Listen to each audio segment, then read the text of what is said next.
Dr. Fútból á svörtum föstudegi. Já, það komið að síðasta föstudeginum í febrúar. Og Dr. Fútból auðvitað með jólatúborgnum sem fæst í heimkaup. Þar eru myrkir markaðsdagar. Já, myrkir markaðsdagar. Þetta afar áhugavert. Andri Ólafsson, einn af mönnunum bak við Kanan, nýja sjónvarpsþáttinn á Stöð 2 sem að fór heldur betur vel af stað á sunnudaginn. Og svo uppáhalds strákurinn minn úr Mósbænum, Gunnar Birgisson. Velkomin. Takk fyrir það. Herri, ég var að láta gera nærbuxur Andri. Já. Þú ert eini sem kemst í þær. Þetta L. Já. Ég er að fara að láta gera stærri fyrir okkur. En þetta eru svona þröngar. Já, einmitt. Þetta eru þröngar og þetta færðu, en þú færð túborgin í heimkaup á myrkum markaðsdögum, Black Friday. Hvað besti Black Friday deal sem Arsenal hefur gert, Gunnar Birgisson? Ég held að sé nú erfitt að horfa fram hjá þessum dílum sem við gerðum í Patrick Vieira, Henry og Bergkamp. Já, en hver besti? Ég held að Henry 99 sé besti díl. Hver besti díl sem við gert í lífinu Andri Ólafsson? Sem það þarf ekki að hafa verið akkurat á Black Friday. Hvað besti díl sem við gert? Ég veit það ekki, sko. Mér dettur bara ekkert í hug, sko. Á leikmannamarkaðum í United, sko. Ég náttúrulega United maður. Þegar við ekki að tala um Vidic efraglugginn. Það var Black Friday díl. Gerðum við ekki kosta kaup í Black Friday glugganum þá? Jó. Það bara í síðasta sinn sem að United gerði góð kaup, held ég. Nei, það ekki alveg rétt hjá þér. Það svona cirka. Já. Hann sniður í dag, Gunnar Birgisson. En annars, sko, besti díl sem ég hef gert, það var þegar ég trítlaði yfir heiðina með 600.000 kall í cash, kefti Runo Megane staðgreitt, svartan, á svörtum felgum, já. Það var fyrsti bílið minn. Já, það 600.000 krónur staðgreittar, það ekki margir úlingar sem rífa það. Nei, það var ég líka búin að vinna fyrir sjálfum mér í einhver 4-5 sumur og var búin að safna mig fyrir. Dominos Pizza með Dr. Fútból fór á Dominos í gærstrákar. Á hvaða pítsustöðum unnu þið? Nú að þú veist að því að þetta pítsustæði þá allir úlingar við erum náttúrulega á þeim aldrei að þú ert auðvitað fyrsta gen sem að vann ekki með menntaskóla Gunnar Birgisson en okkar kynslu. Á hvaða stöðum varstu? Ég var að keyra út fyrir Dominos í Hafnarfirði og á bíl sem var náttúrulega í enga veginn ökuhæfu ástandi, veist, á einhverjum rennisléttum sumardekkum, hávetur. Og tók eina vakt, keyrði aftan á einhvern gæja, skilur, var náttúrulega rann bara, veist, á svellinu og þannig að ég kom út í mínus eftir það vakt. Naglaði ekki maður eftir þetta? Já. Harður naglaði. Það hljóðið sem þú er svo góður að gera hljóðið. Já, ég kann að gera Þegar maður rúlar inn, já, það gott, sko. Gunni, þú ekki með á pizza. Fegstu í Mosó? Já. Alvöru Mosó brósi þarna á ferðinni. Svo tók ég nokkra vaktir á Ábæiska fyrir líka. Já, máfa. Heldur betur, Dominos minnum á þá, svartur föstudagur hjá Svavari Fitnessport bæði á netinu og svo auðvitað í búðinans á Smiðjuveginum, Rauðgata, gísk, ég man ekki hvort það er Rauðgata eða Gullgata, það þekkir allir að vita þetta hver þetta er, Tjekkland byrjuð að skoðum 50% afsláttur, tjekk. Herri, alltaf áður við förum á stað, þá spyr ég einnar spurningar og það tölvutek Eimig Veg talandi Black Friday, þeir eru með ferðasjónvarpar. Tjekki á því, þið munu aldrei sjá svona aftur. Ferðasjónvarp, þú ferðist hvað sem og ert með risstort sjónvarp með þér eins og taska. Herru, er það sama unit og þú getur sett PlayStation-töluna þína í? Gæti verið. Ég þarf svoleiðis unit. Þú þarft svoleiðis unit, ég veit alltaf það. Check it out. Herru, Roberto Baggio góðsögn fyrir okkur öllum. Óbúinlega besti leikmaður Ítalar frá upphafi. Með hvaða liði spilaði Roberto Baggio flesta leiki á félagslega ferlinum sínum? Með hvaða liði? Fiorentina. Hann kemur upprunalega þaðan, hann er seldur þaðan fyrir Medvíu, en nei, það er ekki Fiorentina. Það er ekki Fiorentina. Sampdoria? Nei, það er ekki Sampdoria. Hvað spilaði Roberto Baggio? Af því að hann er svona leikmaður, þegar þið lokið augurum, Parma. Þá er hann alltaf í ítalska landsbúrinu. Það er svolítið merkilegt, þetta er svona leikmaður er ekki til í dag. Þetta hýttur að vera félag Þetta er félag á Ítalíu. Þá er þetta Inter. Nei. Fuck. Ok, það er í lens allavega. Þetta er að sjálfsögðu gamla konan. Þetta er Juventus og þetta svona kynna krökkunum fyrir mínu manni, Roberto Baggio. Þetta er ekki fyrsta spurningin sem ég hef fengið Roberto Baggio. Nei, hann er miklu uppáldið á Dr. Fútból. Við skulum fara að páranka. Andri Ólafsson mættur, maðurinn bak við Kanan eða einn af þeim. frábæri þættir á sunnudögum á Stöð 2 og Stöð 2 Sport. Párangum með Ingu vinkonu minni, einn af mörgum vinkonum mínum. Og hún með Dynalt.is, þeir selja gjafabréfin. Jæja, Andri, við ætlum að fara yfir 5 nettustu kannana. Ég ekki að biðja bestu kannana. Svona 5 í þessu ferli sem að þú heldur að hafi verið nettast. Já, þetta eru svona, ég hugsaði með þetta eru svona 5 kannar sem Inga myndi fíla. Já. Ef hún hefði kynst þeim. Já. Þetta eru svona 5 svona góða típur. Já, góða típur, skemmtilegir. Já. Númer 5. Númer 5. Það er náttúrulega Justin Sjáls. Já. Og það sem skemmtilegt við Justin Sjáls, það er náttúrulega þekkja hann margir, hann var náttúrulega með Snæfelli og Stjörnunni. En sko þegar hann kom fyrst til Íslands, þá var hann með drangsmönnum í Víki Mýrdal. Já. Og hann var að bera út moggan í Víki Mýrdal, í sveitinni. Þetta svo geðveik og svo var hann hljómar eins og liðasæðar. Já, svo var hann náttúrulega bara að banka hann upp á hjá köllunum í sveitinni. Það vildi kynnast fólkinu í samfélaginu og kynnast þeim og læra íslensku og svona. Þannig að hann er náttúrulega útrúlega nett típa og svo gerði hann vel við okkur kanamenn þegar vorum að frumsýna daginn og var með vangi og bjórand okkur og þannig að ég verði að setja hann á businessmaður. Mikill businessmaður. Hann er náttúrulega bara óþólandi næs eiginlega sko. Þú veist, hann er alltaf þegar maður fer á Just Wingin It þá er hann þar einhvern veginn að spjalla alltaf í góðu skapi. Alltaf í góðu skapi. Hann er mikill vinur eldri sonum míns. Já. Þeir eru ná mjög vel saman. Númer 4. Herru, það er Terry Acox. Terry Acox, hann náttúrulega var ekki lengi hérna á Íslandi, spilaði með Skaganum. Já.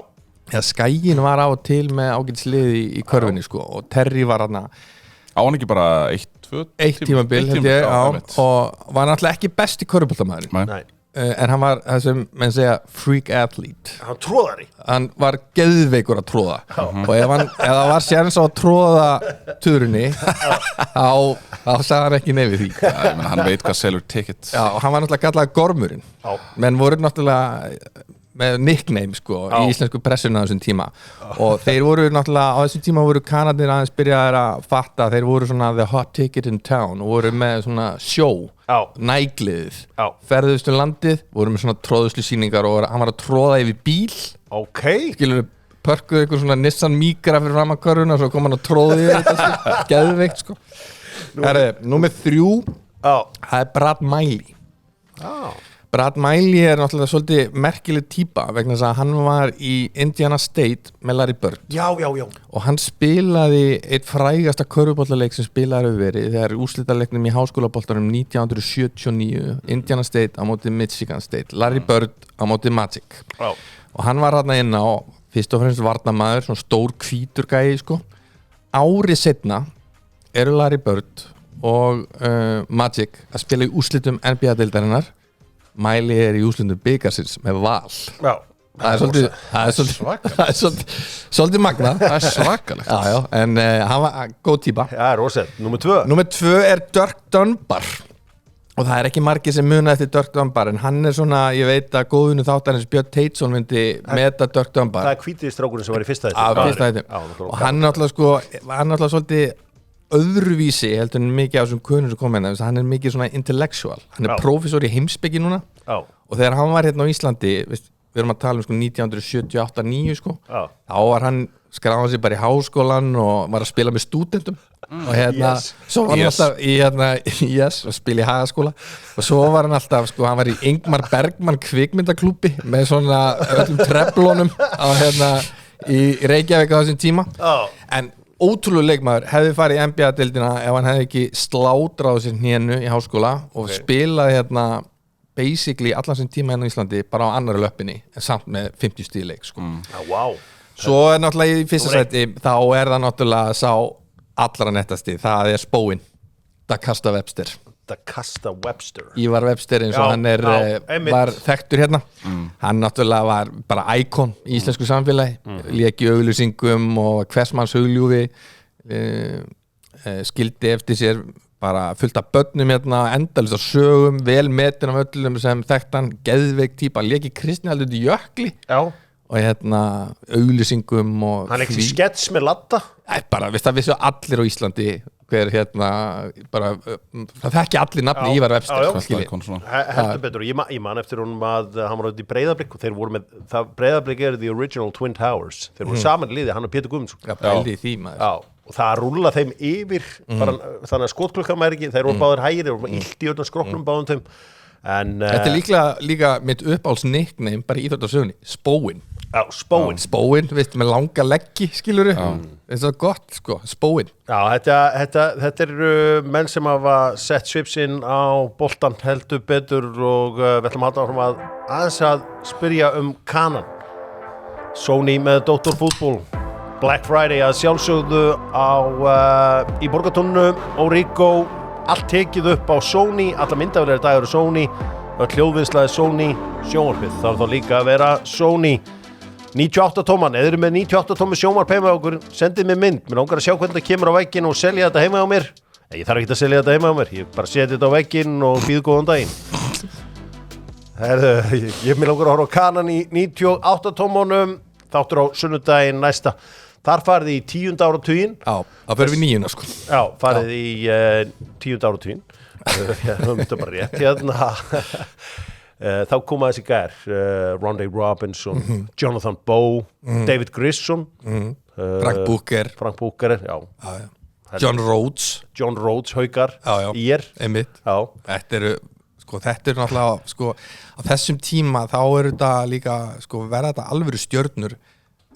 Sko, gæðin sem koma inn að fyrst eru náttúrulega svona einn og einn, ég meina Ívar Webster sem við tölum á en þá er þetta svona mikið gæðir sem að taka 1 og 1 tímabil bara, skilur, eru bara smá í grænda bara eitthvað. En sko gæðir sem koma inn í nýjunu verða svona þjóðþekktir. Já. Og ég meina spila kannski mörg tímabil og ég meina ef þú tala til Rondé Robinson, það er ekkit margir sem hafa klæðist grænu treyjunni, sama hvað íþrótt það er, sem eru dáðari heldur Rondé Robinson. Hann er bara einn af dáðustu sonum Njarðvíkur sko. Já. Og hana, við fórum að hittu Rondé og John Rhodes og svo flugum við Frank Booker og hann kom að fylgdist með sinni sínum, spilaði í úrslitakeppninni í fyrra. Þannig að þetta er mjög skemmtilegt. Já, þeir voru líka í Pizza 67 auglýsingunni. Já. Sem var mjög nett auglýsing. Já. Forsíðum tímarita, Rondé var á einhverju tímarit bera ofan, skilju, svolítið sexy, skilju, með MC Hammer klippinguna sem hann var með á þeim tíma, svona háan stall, geðveikt lúk, sko. Stökkbretti. Já. Þetta var hérna mikið lífi í kringum þetta, þarna náttúrulega höfðu Kanadi verið bannaðir í tölvöldum tíma. Já. Mér finnst ógeðslega skemmtilegu gaurinn þarna þessi netti sem var í síðasta þetta, Danny Schaus. Já. Bara hvað hann var svalur, þú veist þetta með húfuna. Bucket hat. Hann gæti verið, nei þarna húfuna á myndinni, einhver gömul mynd frá tímanum. Já, akkurat. Og þetta komur óvart hvað var mikið stemning fyrir þessum tíma. Og svo bara gaman að sjá þessa gauri sem var áttræðisaldri í dag, hvað þeim var gaman að rifja upp þessi tíma upp. Þeir voru náttúrulega bannaðir, sko, að einhver leiti þá náttúrulega eins og keppniskapið fer náttúrulega með mann í gunnu, sko, að menn prjónuðu náttúrulega algjörlega yfir sig, sko, bara í kostnaði, sko, og deildirna voru náttúrulega bara komnar í þetta var náttúrulega bara vopnakapphlaup, sko, að flytja inn þessa gæja og menn hugsuðu að menn þyrfti aðeins að passa sig, en þannig að þeir voru bannaðir nokkur ár og svo koma þeir aftur í svona late 80s, sko, en það sem ég var eitt sem er svo merkilegt við þetta eins og til dæmis í fyrsta þættinu, þeir eru að koma fyrst, ef við spáðum aðeins í því það er náttúrulega bara, það er ekkert TV í gangi, skilur, það er engar íþróttir, þú eru oft talað það hér var, skilur, ég meina það er bara ekkert frambúð. Það er ekkert að gera. Og ég geti ímyndað ykkur, ég meina við erum í svona fótboltapodcasti, ég meina ef við værum allir að spila fótbolta og æfa fótbolta og jafnvel að keppa í fótbolta, en við hefðum eiginlega aldrei séð fótboltaleik. Skilur, við hefum aldrei séð enska boltan, aldrei séð Champions League, aldrei séð heimsmeistarkeppnina, við vissum að það væri til einhver gæi sem héti Lionel Messi, en við hefum bara heyrt lýsingar á honum og svo bara kemur allt inn á æfingu hjá okkur einhver gæi sem er bara geðveikur í körfu og það bara, maður verður bara bara get ég gert wow, er þetta tricks bara já, herri, ég hef aldrei fattað þetta, skilur þannig að þetta er svolítið magna, það er bara menn gjössamlega verða algjörlega mind blown sko, þegar þessi fyrstu gæði að koma og fatta hvað er hægt að gera sko. Við heldum báður upp á Maradona en þú veist, við sáum hann ekki spilin á meira svona hugmyndir hann ég veit að þetta var svo allt öður ég er náttúrulega sko 86 Ítalía 90 maður það er svona fyrsta, ég er 80 model þannig að Ítalía 90 er svona fyrsta sem er mjög djúpur og ég man að mér mjög minnistæðir að það er Salvatore Schillaci er náttúrulega stjarnar þess móts og er markahæstur og svona en í svona umræðin það var alltaf eins og hann hefði verið bara svona pikkar upp að einhverju strætóstöð fyrir mót með það var svona tiltölulega óþekktur og við hefum náttúrulega aldrei séð en að leika hann ekki séð en þetta var bara svona eins og bara einhver maður bara svona einhver svona öskubusku ævintýri en svona var hlutinni breyst sko. Gunni, sem bad þá býrðu það á Sauðárkróki sem er mikill körfuboltabær og ég meina bandarækjumenn hafa sett sko það var einhver strák maður sér Torrey John eða John Torrey John Torrey sem var það ekki rétt, John Torrey er ekki Torrey John? Það var alltaf svona verið að rífa stuð hvort það væri eitthvað svona 90s yfirliti en sko hvernig hvað áhrifuðu þessi gæjar á samfélagið? Þú veist, ætla alltaf koll að keyra þessi gæjar mættu það? Já, bara 100% þannig og ég man eftir, það kemur leikmaður aldamót sem er kannski svona fyrsti leikmaður sem að setur svona marksitt á mitt líf Sean Myers frá Trinidad og Tobago en kemur raun og veru sem kani hann inn hann gat tróðið hann var sko valinn MVP það var náttúrulega All-Star leikir þessum tíma hann gat tróðið alveg svakalega og ég man að við vorum að mæta á æfingar þetta er í 6-7 ára gamall við erum að mæta á æfingar bara til þess að biðja um að tróða þetta var ekki gert á þeim tíma sko. Þannig að svo man ég að það voru að koma leikmenn Clifton Cook kemur sömuleiðis og svo náttúrulega svona kannski nýjasta sem að tekur raun og veru heim þennan titil loksins fyrir okkur er Keyshawn Woods sem verður í þáttunum Við fórum að heimsóttum hann í Bandaríkjunum þannig að þetta eru gæja sko, eins og ég segi það varð svag og bara þú veist það var alveg látið vita, þú veist, ef einhver sáða út í búð eða einhver sáða á, þú veist, bara á röltinu, herri, ég sá Sean Myers í gærmaður, þú veist, og þetta er pínulítill bær, sko. Það er það sem mér hefur alltaf fundist svona ávart við þetta og búin að, náttúrulega, mjög margir búin að velta fyrir sér að búa til eitthvað content þessa gæja, en það sem mér hefur alltaf þótt forvitlegast við þetta er einmitt, ég meina, þú ert á Sauðárkróki og ég meina, segjum bara einhver Sean Myers eða einhver bara Sauðárkrókur árið 1998 eða 5 eða whatever veist, í janúar bara þetta er gæi kannski sem er bara frá Brooklyn skilurðu sko. Þetta er pælti hvers og álíka tíma sem er ekkert internet menn hringja heim einu sinni í mánuði rándýrt ég meina þetta er bara hversu weird hefur þetta verið fyrir þessa gæja skilurðu bara fullkomna myrkur á körfuboltatímabilinu þegar það stendur sem hæst hérna á Íslandi ég meina þú veist við eigum svona svipað kannski í fótboltanum þessi innreið balkanska leikmanna það finnst mér bara svona rökrétt framhald að þessari seríu ef við fáum vilirið frá því fyrir því á stöðu að taka júkana skiluru og ég meina það sem ég finnst náttúrulega áhægast við þetta er að gera eitthvað sem er ekki auðvitað er þetta fjallar um þetta íþróttamenn en þetta er ekki endilega íþróttaþættir eða skiluru og sagan af strákunum sem koma hérna þegar stríðið brýst út í Júgóslavíu er náttúrulega ótrúlega áhugavert vegna þess að þetta er náttúrulega gæjar sem hefur aldrei komið til Íslands sko bara gæðin sem þið bjuggu yfir þetta þið voru allt og góðir fyrir Ísland og þeir eiga þennan bakgrunn það er þetta stríð þarna í gangi og svo líka bara áhrifin sem þeir hafa á Íslands samfélag og bara fótboltan hérna er rosalegt sko þú veist, það er líka annað, það er þessi félagsfræðilegi þáttur Já, þú ert náttúrulega félagsfræðibrautinni úr lærða í Kópavogi Þú þekkir þetta Já, ég þekki félagsvísir en þetta er svolítið svo skemmtilegt ég meina eins og þegar kaninn kemur inn með herinn á sínum tíma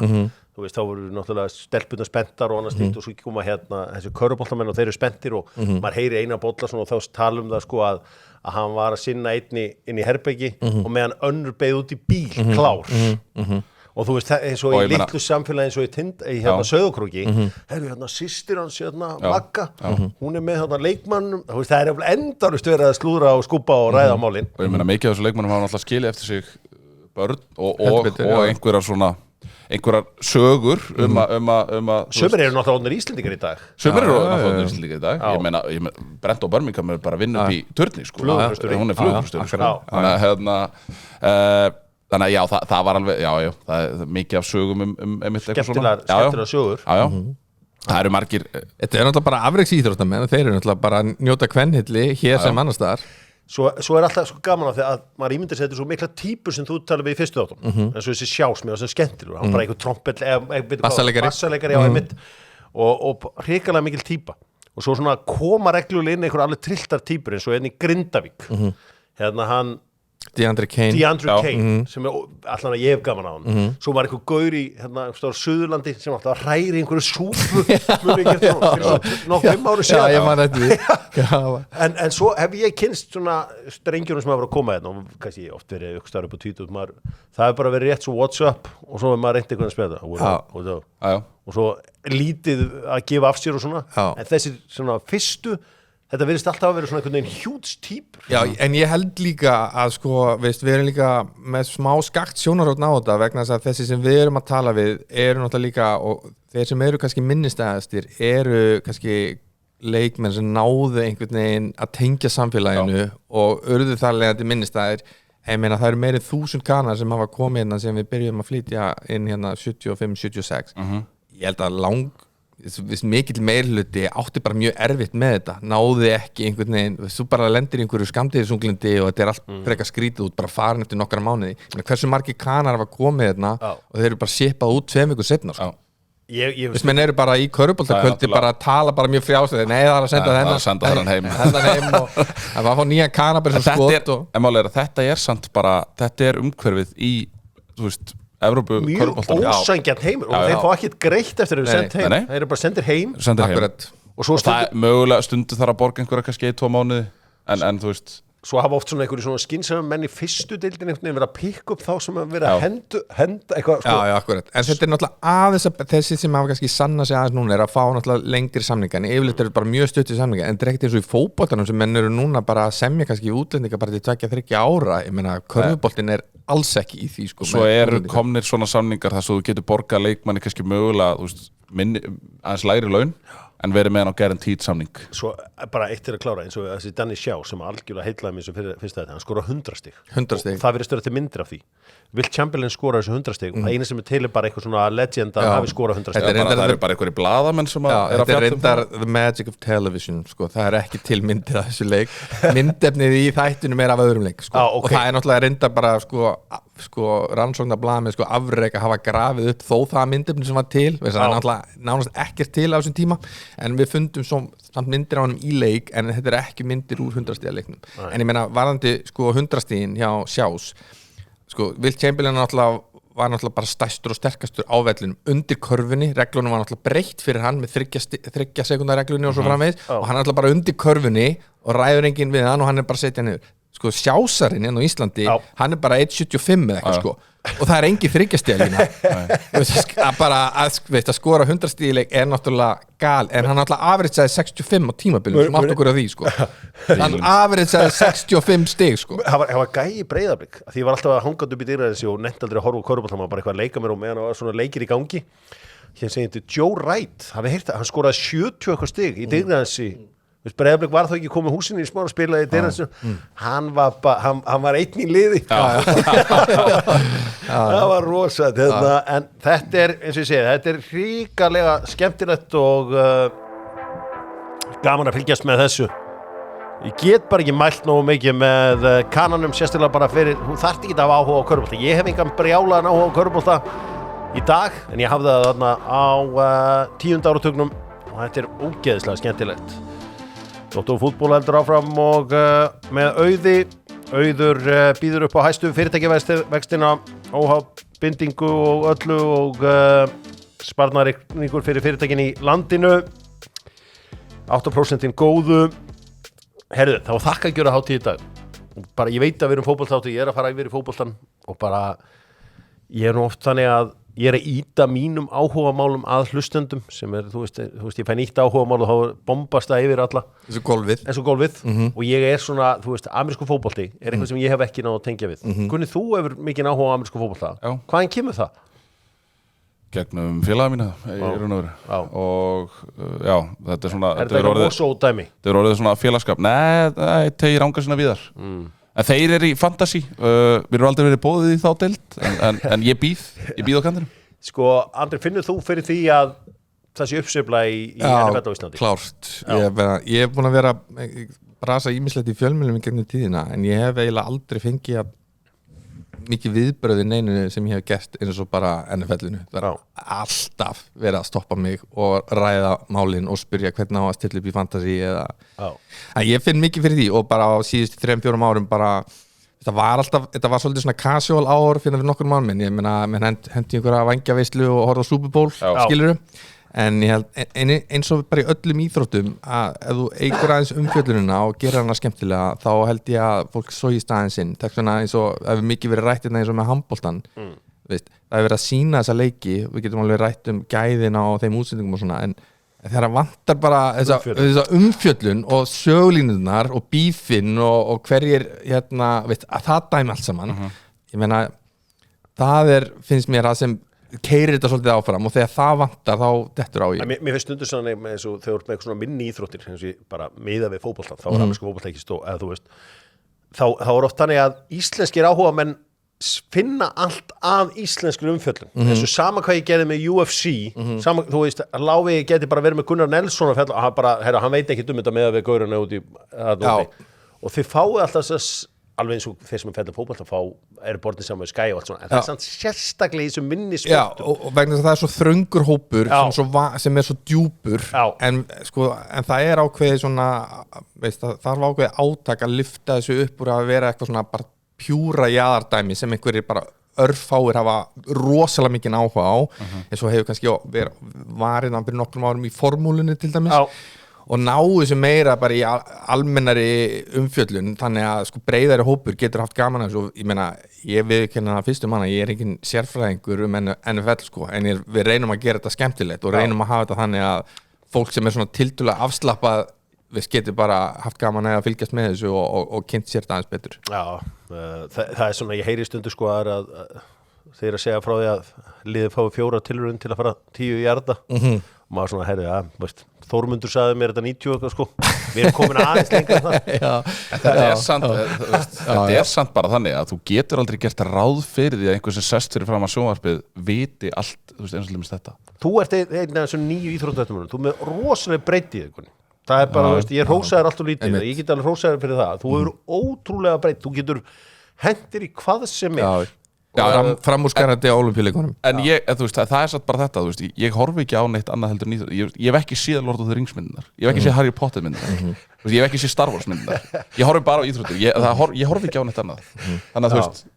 En líka, ég held að þessu Gunni skilja sem skiptir mestu máli íþróttum að þetta snýst ekkert íþróttin alltaf. Það snýst sögulínurnar og dramatíkin í kringum þetta, persónurnar og leikendurnar.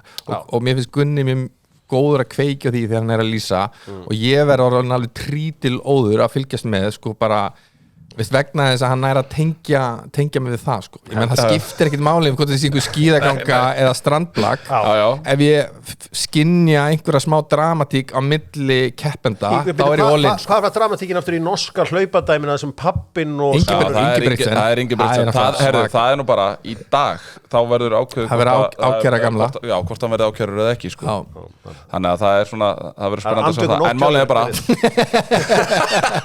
er bara verð þú með pappan, verð þú svona að gæða fólk er alltaf tilbúið að kaupa spennu það má ekki neitt lengur ef það er spenna í einhverju þá getur þú selt hvað sem er ég sammála því og NFL er þannig að yfirleitt er það nú þannig að þegar komið í 4 leikluta það er leiki geta sveiflast þannig sem mikið en ég veit að þú vilt bara færa það áfram bara Kanarnir náttúrulega Bandaríkjamennir föttu þetta miklu fyrr í íþróttaumfjöllun heldur við hérna í Evrópu og þeir eru búin að vera mjög lengi í þessu að eins og enski boltinn er núna er bara 24/7 það skiptir ekkert máli hvort það sé leikdagur eða ekki það eru sögulínur og fréttir og umfjöllun og dramatík Ameríkuvæðingin og sér þarna CBS þegar tíu og brjóstin þetta hefði ekki verið svona og Micah Richards hefði ekki fengið að vera í sjón fyrir 20 ára síðan og þetta er bæði skemmtanagildismegin en líka svona tölfræði áherslan sem er orðið mjög mikil í knattspyrnunni er náttúrulega bara öll innfluttur á Bandaríkjanum skiljiði, bara úr baseball og NFL mitt fólk í Ameríku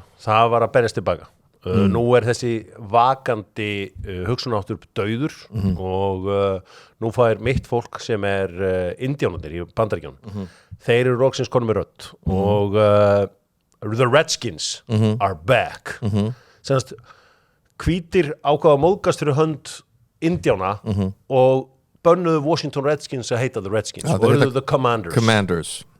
Núna hafa Indiánir sagt hingað ekki lengra hvíti maður give us back the Redskins Þeir vilja fá það tilbaka fáum við ekki aftur The Redskins Ég veit ekki, mér finnst það reyndar mjög ólíklegt en hérna Ég er ekki hrifin af þessu Commanders-nafni sko. Nei, þetta er lélegt nafn Þeir eru The Redskins og þetta er mikið stolt meðal Indjána að Redskins það voru þeirra hörðustu stríðsmennir En þetta er ekki eina liði bandarækjum sem breytti það var náttúrulega líka Cleveland Indians sem heita núna og aftur þetta er einhver glötuð auglýsingastofa, nei, Guardians Það er baseballið sko, Cleveland Guardians sem er náttúrulega glatanafn sko.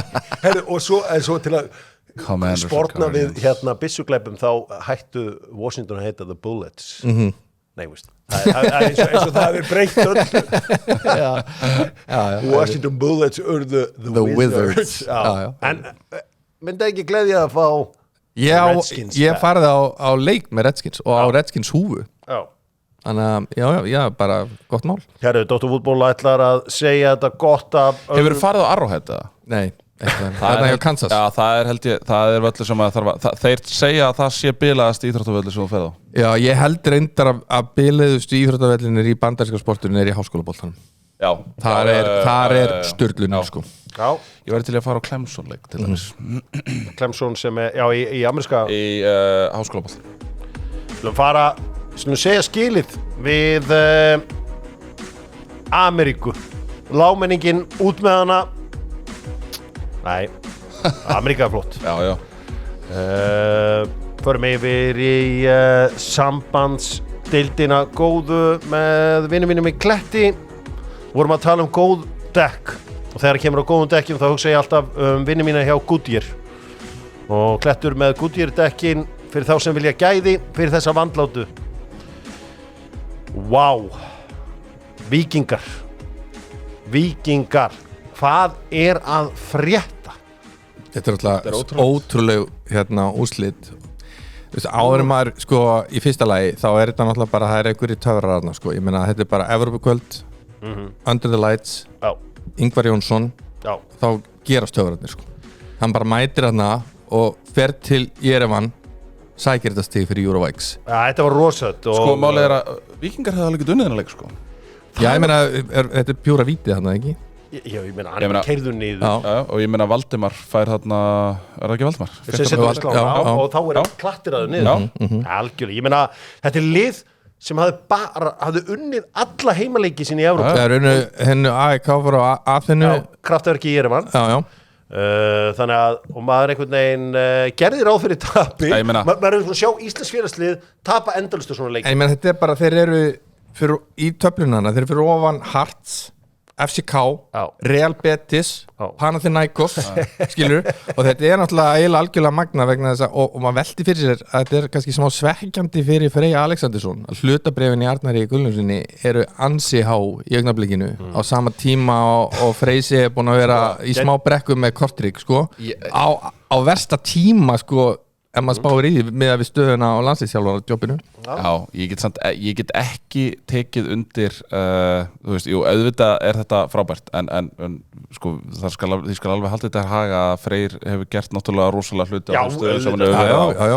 sko, en annað í þessu er Víkingarnir í þessum leikjum það hefur komið mér á óvart hversu í raun og veru bara eins og til dæmis bara í gær eins og þú sagðir einu sinni þegar var ekki bara eftir Svartfjallalandsleikin þú veist, maður er alveg fyrir það íslensk lið í Austur-Evrópu, þetta er tap það er tap, þú veist, það er bara þannig að það að þeir séu með 92% líkur á að þeir endi í topp 24 sem að þýðir umspil það er galinn árangur ég væri til að vita stöðun á það fyrir Mér finnst ekkit mjög langt síðan að það var talað að Arnar Gunnlaugsson væri ekki með trakkar eitthvað í Evrópu, ekki með trakkar eitthvað ég veit það, en ég er bara að segja á mjög skömmum tíma er það bara algjörlega sögunni sko Óskar skaut hans í harkalega á og hann bara, and I took that person og hann gjör breytist þessi leikur í gær Já, magnað stig fyrir Víkinga sem að virðast vera á leiðin þegar mæta næst Djurgården og þetta umspil, það verður auðvitað í febrúar, þessi 13. og 20. febrúar verður Arnar Gunnlaugsson áfram með Víkinga þá. Ég ætla að vera alveg hinskilin og ég ætla að segja ég efist það. Hins vegar veit ég það að Víkinga með tróðfullt raskat af peningum geta eflaust borgað honum betur en Laugardalurinn. En það er eitthvað sem segir mér að kitli Arnar Gunnlaugsson að taka við landsliðinu og það er eitthvað sem segir mér að Þorvaldur Örlygsson hafi verið hrifinn af því sem hann hafi séð í gær að sjá íslenskan þjálfara fara í gömlu Sovjetblokkina og sækja punkt þar. Var Sölvi ekki í Djurgården? Jú. Var hann ekki eitthvað legend þar? Er hann ekki bara að fá bara einhvern blómönd fyrir leik og... Já, Kópavogsvelli. Kári var í Djurgården. Já, Kári líka. Já, þetta er heima. Það er svekkjandi fyrir Sölva. Fá ekki the heroes welcome. Já. En þetta... En það eru margir að tala sko, eins og þetta landsliðsþjálfara gig sé retirement gig. Nei, alls ekki. Nei, af því að það er allir að segja Freyr er í svo flottum málum, hann á bara að halda áfram hann úti eitthvað svona. Ég held að þeir séu báðir að horfa í það að þetta landslið tala nú ekki með þeir fara til með sinna inn á HM 2006 í Bandaríkjunum að þá getur þetta verið risastórt stökk og þegar við skulum ekki gleyma því Heimir fekk fullt af öflugum tilboðum sem að munu líta dagsljósið eflaust einhvern tíma seinna meir þegar hann velur að fara til Katar. Ég held að það sé alveg staðreynd að hann fekk fullt af frábærum tilboðum þá. Þannig að ég er alveg á því að ef þú gerir góða hluti með þetta landslið þá áttu að geta fengið. En er mikið rekord fyrir því að gæja sem ná árangur með landslið að fá mikið tækifæri í félagsliðum er ekki algengara að þú nærð góðum árangur eins og Heimir náði með Íslandi til að mynda að þá ertu, hann er með 10 ára glugga þar sem hann mun alltaf fá landsliðsþjálfarajobb út á rekordið sitt með Íslandi en ég bara spyr sem leikmaður sko, er félagslega gluggi að opnast mikið eða er þetta ekki fyrst og fremst landsliðsþjálfarajobb? Ég myndi halda að það væru, ég meina þú veist, maður heyrði MLS maður heyrði Championship hann var í einhverju viðtölum að því MLS manni það sem að, en við erum samt að segja strákinn svo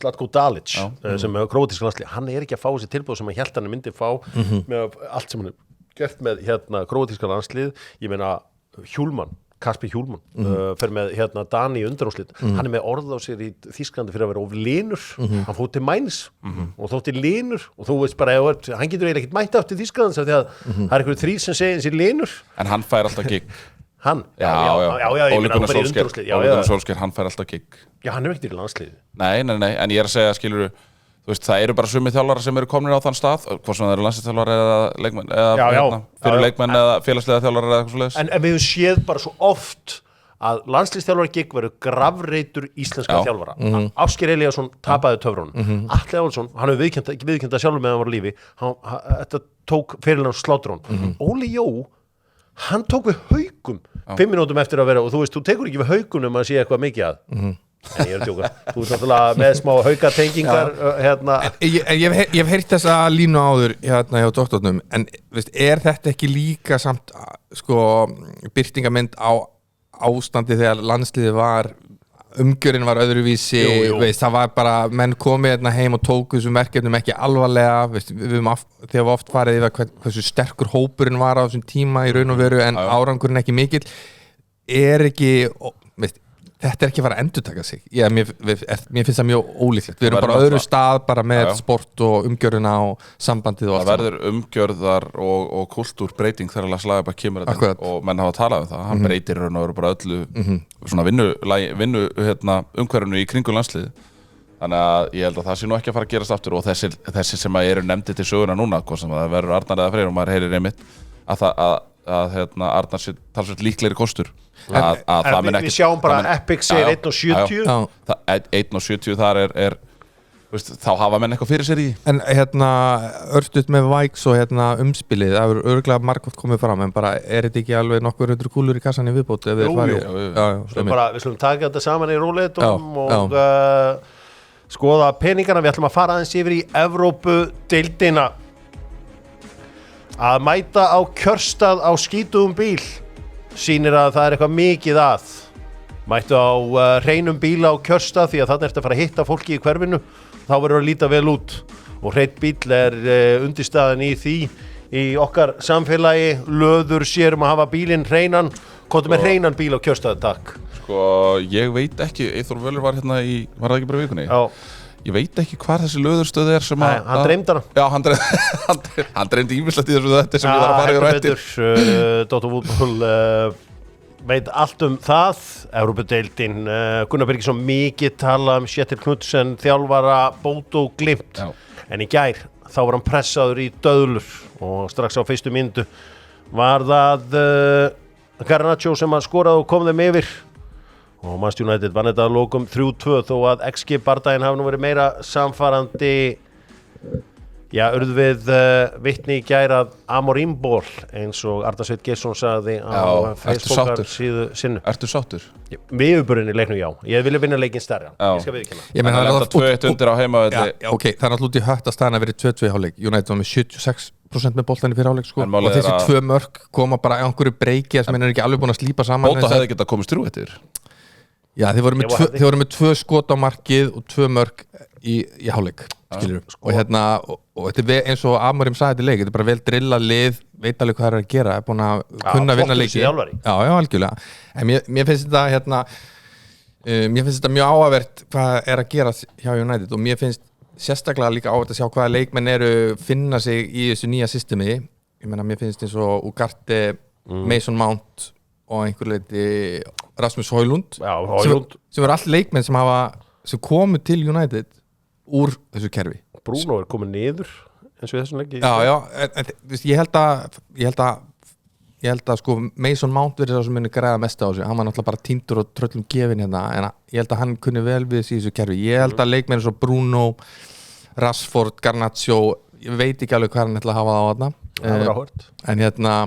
En mér finnst það mér finnst það líka bara fínt í hann, það er bara kveiki í þessu, skilur, og byrja bara algjörlega upp á nýtt og þeir eru að því, en mér finnst þetta bara lofa bara góðu, sko. Þetta lítur vel út, reyndar er ákveðum vonbrigði að sjá Tyrell Malacia í fyrirháleik. Ég meina, þetta herjuðu þeir bara á hann. Það er náttúrulega bara, þið standa bara hlið við hlið á miðlínunni og svo kemur bara langur bolti fram og hann er bara jarðaður, sko. Gunni, þú ert búin að fylgjast með Kjetil Knudsen í mörg ár og þeir sem hann er að gera með Bótó Glimt. Ég meina, þeir negla 3 í XG í andlitið á hann í open play sem að kannski gerist ekki oft hjá honum eða hvað? Já, jú, þeir fá nú alveg mörk á sig, sko, en Langbestu liðin úr eða ekki? Nei.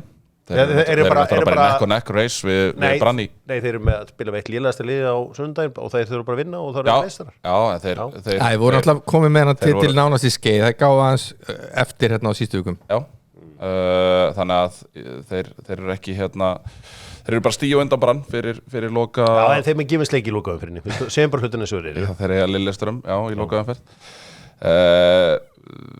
En þú veist, ég meina þetta sýnir samt bara enn og aftur hvað Bótó Glimt eru góðir í Evrópukeppnum. Þú veist, þetta rekord hjá þeim í Evrópu og ég meina núna eru farin að vinna leiki líka á útivöllum. Þeir náttúrulega hafa verið með rosalegt heima valla víi á Aspemíra. En núna eru þeir, og eins og þeir hafa sýnt til dæmis í Portugal að þeir Braga úti vinna Braga úti og þannig að þetta er bara rosalegt lið og náttúrulega magnað hvað þeir hafa haldið Kjetil Knudsen lengi, þú veist þetta. Já, af hverju fær hann ekki gigg? Hann fær gigg, þú veist, ég hugsa hann hafi fengið fullt af boðum, en hann hefur bara greinilega, þú veist, haft mikla trú og haldið tryggð við Bótó Glimt sem eru að búa sér til svona fjárhagslegt gat þarna á milli þeirra og næstu liða í. Þetta sögðu menn Rosenborg líka, manstu þetta því? Það var alltaf umræðan var bara Rosenborg var að kveikja í bara norska boltan. Já, þeir gerðu það náttúrulega, hvað þetta er 10 ára skeið þar sem að þeir eru bara. Við heldum þetta að eilífu. Já, nei, ekkert var að eilífu. Ekkert var að eilífu, það er. Við höldum áfram og förum í aðra frétti með Bíkó, afsláttur fyrir fólk í framkvæmdum, 30% afsláttur ef þú skráir því í framkvæmdir. Þá erum við 30% afslátt í 3 mánuði. Bíkó byggingavöruverslun Kópavogs með fólkinu í landinu. Þeir eru að byggja geðveikan völl. Ég ætla að fara á. Já, Gergras. Já. Heldur betur, væntanlega, þetta er nú mjög, er þetta ekki norðarlega? Þetta er bara nánast eins norðarlega og það verður, sko. Við gætum farið á leikjók Bótó Glimt og spila svo low-footer links. Já, herri, low-footer links, ég tekið hann í hermi, hann er rosalegur. Hann er rosalegur, sko. Einmitt. Hann er einn af top 50 held ég bara í Evrópu, sko. Haldum okkur við fótboltann. Já. Nei, drengir, ég ætla hann ekki að halda mig við fótboltann. Mér langar aðeins hérna að því að Dóttarfútból bara þannig þáttur að við förum yfir það sem að gerist þjóðfélaginu. Það eru kosningar á morgun á Íslandi og við bara vonum allir fara að kjósa það sem vilja kjósa. Geta kosningar haft einhver áhrif á íþróttir í landinu?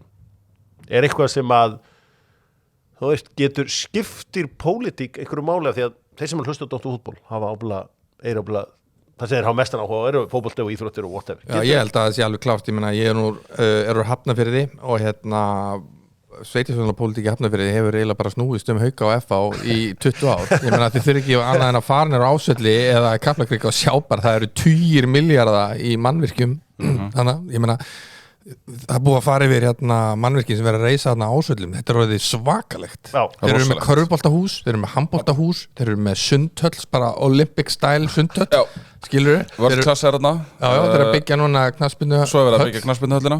Ég meina þetta er bara, veist, en það er bara það sem kostingarna snúast á hverju ári. Ég meina eða bara Kaplakrika, hvað ætlar að gera? Hvað ætlar að gera fyrir klúbbana? Við erum náttúrulega ekki í sveitarstjórnar. Nei. Já, á landsvísu. Ég meina ég myndi halda að þetta séu auðveldustu og bestu atkvæðin til þess að sækja, því að þetta er oft lið sem hefur hátt fólk í íþróttum og það er ekkert sem sameinar. Það? Höfum við hátt? Já, ég veit ekki, kannski er það bara í kringum hann, ég veit ekki, það getur vel verið, þetta er góð punktur bara. Já, við gefumst fljótt upp sko. Já, ég er að tala um meira sko, the fans, ég er ekki að tala um fórustan, það er alveg rétt, fórustan mætti hafa hærra, ég er alveg saman á því, hvað sem að það er ISI, KSI, KKI, eitthvað svoleiðis, en sko, það er ekkert sem sameinar þjóðina eins mikið og íþróttir, þannig að þú veist, ég hef alltaf talað fyrir því að þú veist, peningur settur í íþróttir er eitthvað sem að skila sér margfalt tilbaka af því að allar bestu stundir þjóðarinnar 10, 15, 20, 30 ára eftir tíman tengist íþróttum myndi held að og ég meina við sáum eina bara núna síðast á mánudaginn þú veist það að íslenska körfuboltalandsliðið vinni topp 15 landslið í heiminum með nánast alla þeirra bestu leikmenn fyrir utan 2 Já, Simone Fontecchio og Danilo Gallinari. Gallinari er ekki með lið. Við vorum ekki með okkar besta mann. Nei, og við vorum ekki með okkar besta mann. Hann meiddur ekki. Hann var meiddur. Það að þetta skuli gerast, þú veist, sýnir bara hvað við getum þó náð langt þrátt fyrir, og ég ætla bara að segja, mjög takmarka fjármagn í íþróttir. Ég meina, ef við berum okkur bara saman við löndin í kringum okkur, sem við gerum iðulega, að við erum að setja sko 1/4 af því sem að löndin í kringum okkur og það er engin topp íþróttamiðstöð ég myndi segja auðveldasta leiðin til þess að útskýra hversu miklu máli stjórnmál geta haft áhrif á íþróttir er Noregur. Noregur bara er með, veist, auðvitað er erfitt að bera saman með Noreg, það er náttúrulega allir með fulla vasa fjár þar sko, en sko bara hvernig afreksstarfið þar er fjármagnað og þú sérð að það er nána sama hvað íþrótt sko norðmenn hafa áhuga á, þeir eru með einna betri íþróttamennum í heimi í þeirri íþrótt. Þetta er eiginlega bara út í hött sko. Ég meina það er bara tennis, fótbolti, golf, við þurfum ekki að tala um alla skíðaíþróttirnar eða vetraríþróttirnar, ég meina þetta er bara út í hött sko. Þetta er þetta frábær punktur og ég meina hafið komið til Budapest? Hafið komið til Ungarlands? Það er ótrúlegt að labba þarna. Þú labbar að, heyrðu hvað, er þetta í Puskasvöllurinn? Nei, þessi nýja þarna. Þetta er Ferencvarosvöllurinn. Svo labbar eitthvað, er þetta Puskasvöllurinn? Nei, þetta er hérna nýja frjálsvöllurinn, það sem að HM fór fram í fyrra. Svo er þetta labba þarna bara, hvað geðveika byggingi hérna? Já, þetta fór úrslitaleikurinn að HM í handbolta og eitthvað í körfunni fór fram. Það EM í handbolta fer fram. Geðbíla mannvirki. Þá ertu loksins búin að sjá Puskasarinn og þetta er allt bara nýtt bara. Og ég eins og segi, þú veist, það sá flokkur sem að keyrir í gegn ég meina þjóðarleikvang, þú veist, það er að gerast náttúrulega núna, þannig séð svona verið að allavega breyta undirlæginu, þannig að hann breytist nú aðeins, þjóðarhöll annað og ég meina, það er ótrúlegt að fara til einhverja landa þar sem að bara hvaða bær sem getur boðið upp á 5.000 manna höll sem er einhvern veginn rosa flott og vel út í látinu og eitthvað svona, ég meina, ekki það, ég meina Ólasalur er mjög flottur, Valsvöllurinn er mjög flottur, Smárin er svo sem bara mjög flottur en þetta er ekkert af þessu er 4, 5, 6.000 manna bygging sko. Þannig að, þú veist, auðvitað, fyrir mér ættu íþróttir að skipta sko miklu meira máli í öllum þessum umræðu þáttum, öllum þessum leiðtoga umræðum. Stjórnmálamenn komast allt og auðveldlega upp með það að firra sig ábyrgð í þessum málaflokki versus það sko hversu sýnilegir þeir eru þegar við náum árangri Við erum ofta ekki til að leggja inn Fljótir að vinnuna. taka kreditið. Muni eftir hérna þegar við fengum silfrið hérna á Peking og stjórnmálamenni voru allir upp á sviði með Valgeiri Guðjóns. Já, einmitt. Já, Þetta getur endur ekki virkað í dag sko. Nei, Nei. Af því að sko mánuð eftir fór Ísland á hausinn. Já, einmitt. En svona þetta, það er bara gaman að þessu. Dóttarfútból aðeins yfir í íslenska fótboltan, Kjarnanfæði og dóttarfútból í íslenska boltanum. Það er fullt af svona litlum fréttum. Að dettin, ekki myndi ég vilja vera fullorðin fótboltamaður á Íslandi í dag í leitað liði. Fótboltinn er obsessed af aldri. Það er aldursfordómar í nei, maður bara heyra á öllu rekrútmenti og hringir í sama hvaða lið það er og spyrðum einhverja hvaða leikmenn á að ná í og hvað er verið að hugsa. Það er allir að horfa í aldur. heldur að séu öllið. Mér finnst það svona að vera þemað í því sem ég heyri. Já. Og þetta er svo sem eðlilegt að menn sé að horfa í þetta. Það er svo sem enginn búinn að vera uppteknari en sameiginlegu vinnur okkar Óskar Hrafn Þorvaldsson sem að er með einhverja 60 leikmenn á Óskar, nei, hann er náttúrulega bara að fara grísja nú um margar leikmenn og ætlar að fara að fækka þeim og svo bara finnur hann einhvern æfingahóp út úr þessu og allt slíkt. Man heyri góða sögur vestum, það sé bara ekki bara líflegur í meistarónum, heldur bara allt félagi niður. Finnst ekki fyndið að Óskar er vegna svona vega, því að þú þekkir hann mjög vel. Þú kemur eiginlega úr þessu, þú ert svona, ef hann er þinn Neil Warnock, þá ert þú Paddy Kenny. Ég oft lýst þessu þannig. Harry Redknapp, Nico Kranjčar. Já, hvert sem Óskar fer, hann kemur óvart að Andris ekki komin eitthvað ný káir einhvers staðar í teymið og breykið með honum. Túkkaði maður að upp skömmu senna.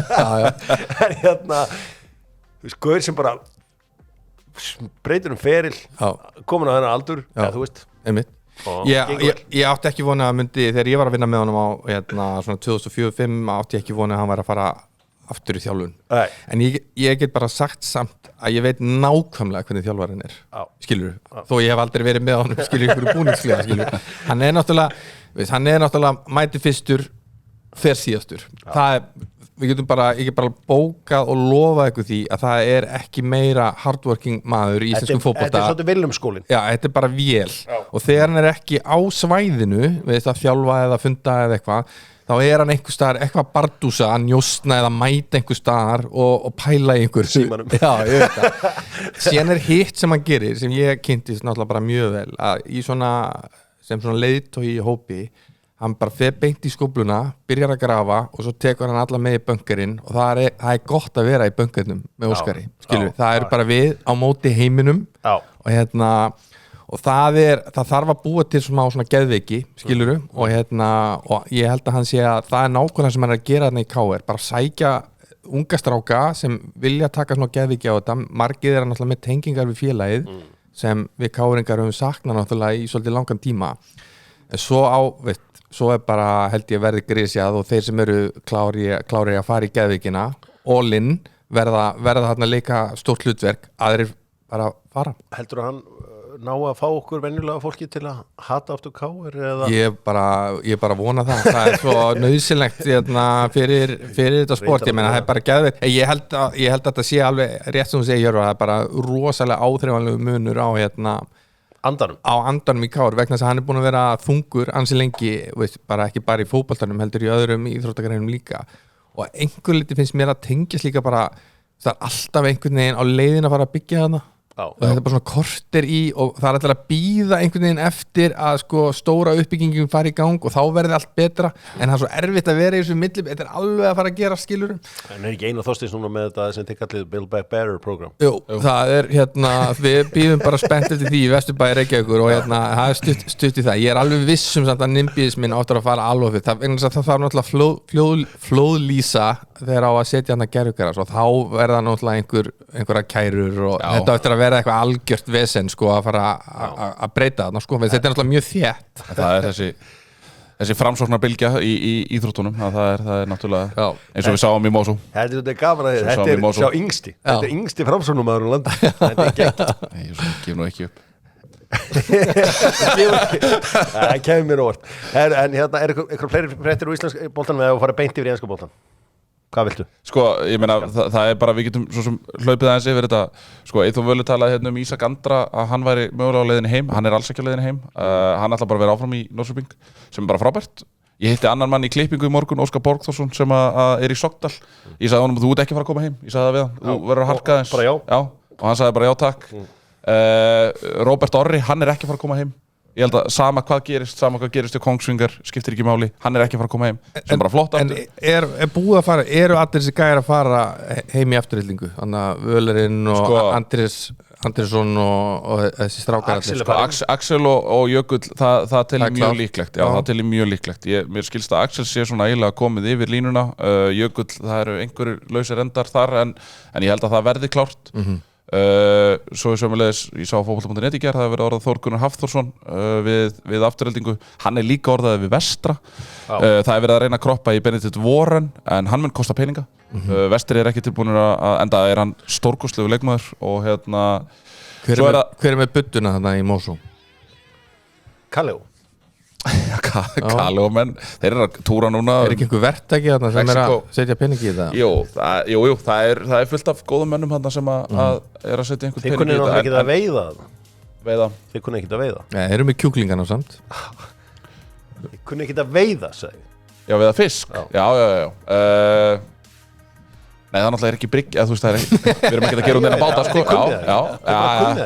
einhverjir sko, svo það, ég meina svona leikmenn, það alveg nokkuð stórun upp sem ennþá laus, ég meina Óliver Sigurjónsson fyrir leikmenn Breiðabliks Ég held að hann lendi í þessum aldursfordómi Ég var að mynda að hugsa að það einhver frétt að hann sé að tala við Fylki væri ekki svona biti fyrir 5 árum bara í KR Já, akkurat Hann var í farin í KR eða Val eða eitthvað svoleiðis Fótboltinn grimur Ég myndi halda til þess, ég meina Valur, þeir eru ekki alveg gott af Óliver Sigurjónssoni Já, en það er aldur Já, ég veit það, en hann sem skulum alveg Ég veit það, en svona er bara pælingin Ég veit að hann bara 30 Ég er í liði með honum, sko Saman byggjum við sterkari lausnir Ég veit það Svona er þetta allt saman Við ætlum að fara í enska boltan Flísabúðin, skemmtilegasta flísabúð í heimi Það er alltaf eitthvað í gangi á flísabúðinni Ef það er ekki flís ásins þá er það ferð til Barcelona Ef það er ekki ferð til Barcelona þá er þeir að gefa 500.000 í flísum og þeir eru að rúlla þessu út heilu brettin út af flísum Þeir gera ráð fyrir því að Liverpool sé að fara að vinna Manchester City helgina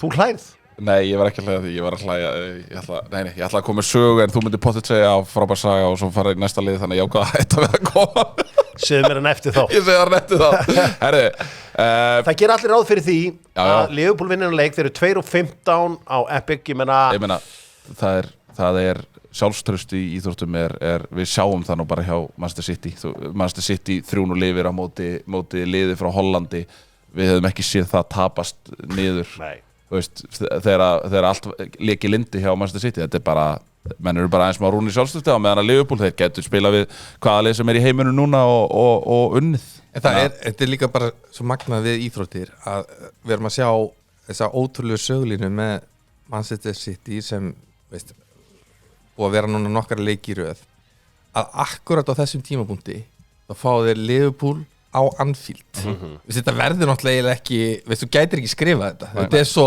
ótrúlegt að akkurat á þessum tíma fá að geta eitthvað svona léttanleik aðeins að endurstilla það er bara, þetta er litla ögur stundir skiljiði en nú reynir svolítið á einmitt Pep hann þarf eiginlega að bjóða upp á eitthvað nú reynir á Pep bara, við veitum ekkert hvað hann getur nú reynir á hann auðvitað er auðvitað að segja þetta Hjörvar en ég myndi að segja ég er sjálfsög að grínast það er ekki að sanna neitt sko nei auðvitað ekki en ég ætla samt að segja að ég menna flesti þjálfara sem við erum sem við þekkjum hafa upplifað ýmislegt Pep hefur aldrei á sínum þjálfaraferli upplifað að vera í svona langvinnur í lægð og þurfa einhvern veginn að róta sig upp úr því það er bara svona eitthvað alvöru verkefni það er bara hlutaði að vera fyrir þjálfari í Barcelona Bayern ég segi það, ég er bara að segja en hann er í aðstæðum sem hann hefur aldrei verið í þessum aðstæðum þannig að það er forvindilegt að sjá hvernig menn reagera við það sko mér finnst það allavega Gunni, hvernig horfðu þú í þennan leik? Ætlar þú að styðja Liverpool í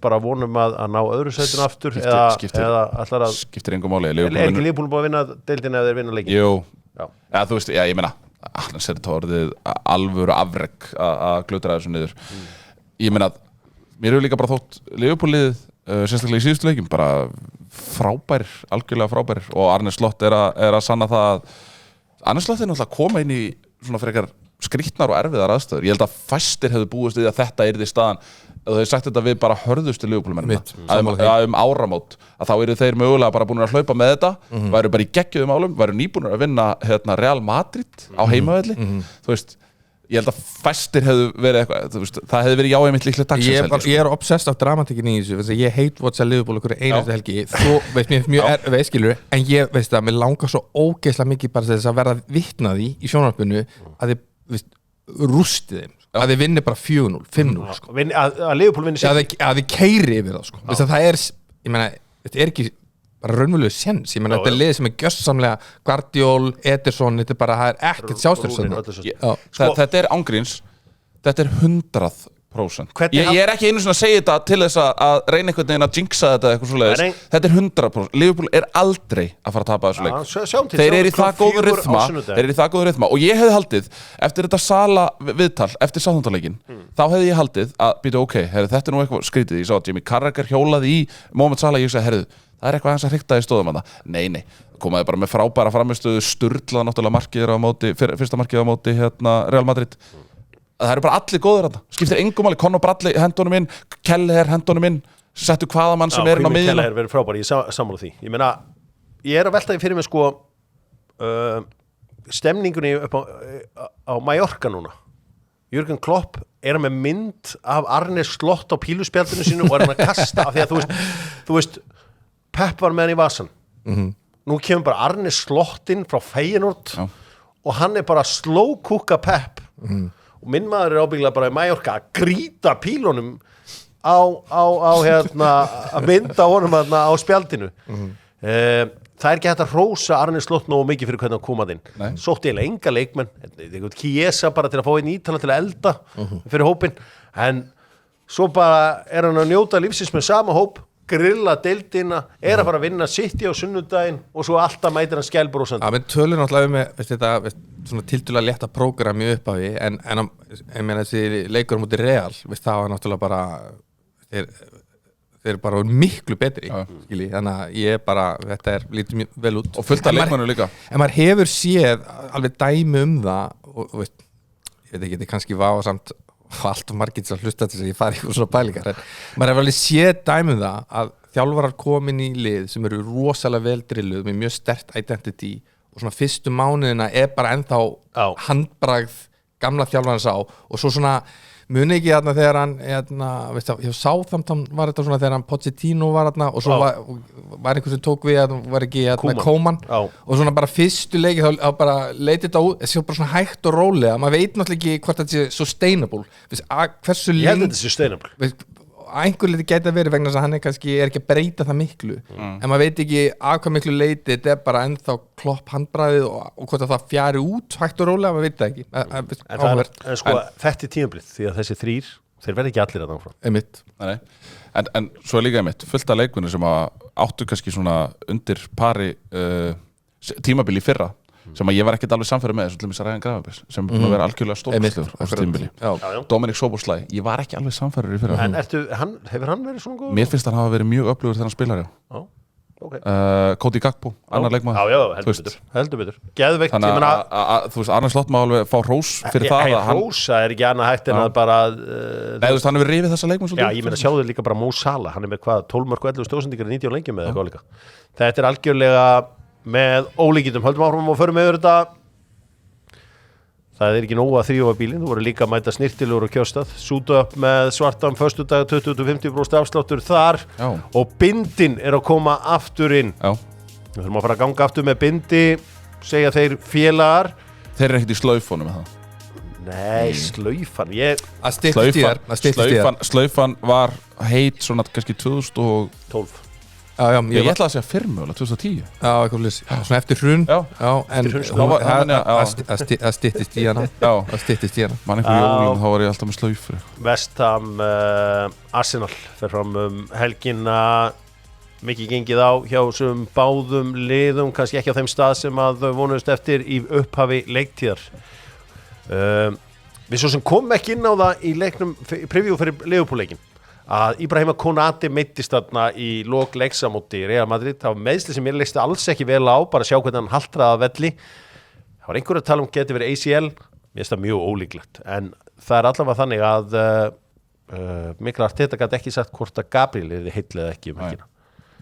Hann er day to day þú veist, þannig að Er það eitthvað vesinn?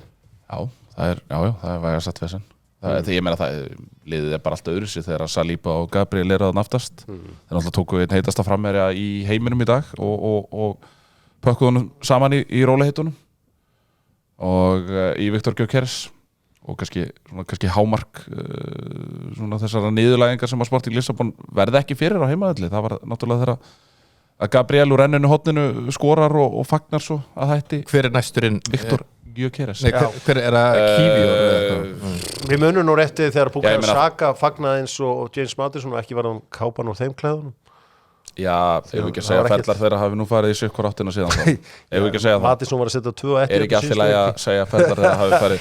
Já, en þeim var alltaf ekki kápan úr þeim klæðunum. Þú veist að Bukayo Saka er með fleiri goal contributions síðustu 2 tímabil heldur en Kylian Mbappe. Já, en hvað eru titlarnir?